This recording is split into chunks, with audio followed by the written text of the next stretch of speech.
السلام عليكم ورحمة الله وبركاته. ازيكم حبايبي؟ عاملين ايه؟ يا رب تكونوا بخير. هنعمل النهاردة مع بعض بقى الفراخ المشوية بطريقة سهلة جدا. اول حاجة هنحتاجها بصلة و3 فصوص من الثوم وطماطماية وتقريبا قرن شطة او نص قرن شطة، وممكن تستغني عنه لو مش بتحبي الاكل سبايسي، ممكن تحطي فلفل اخضر عادي. هتفرميه ناعم خالص زي ما انت شايفة كده، وهتنزلي بقى بالتوابل بتاعتنا، عبارة عن ايه؟ ملح، فلفل، كزبرة، كركم، قرفة، معلقة من البهارات الشاورما او بهارات المشوية، الفراخ المشوية، كمان معلقة من البابريكا المدخنة. بتدي طعم كده فحم للفراخ المشوية تحفة. تنفع معاكي في اي حاجة بتشويها، يعني تحطي بس معلقة صغيرة كده بتدي طعم وريحة تحفة.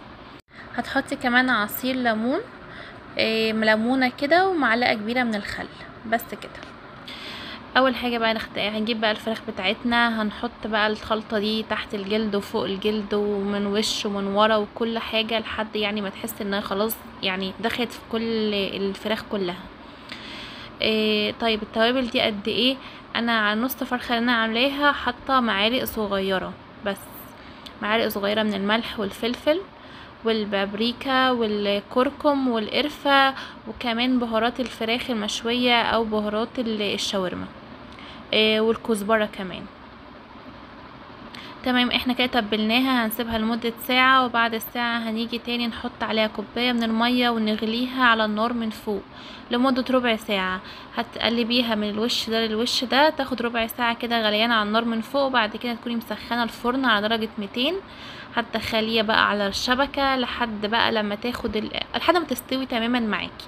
لو ما اخدتش لون الشوي ده معاكي، هتشغلي الشواية من فوق وهتاخد لون الشوي ده معاكي.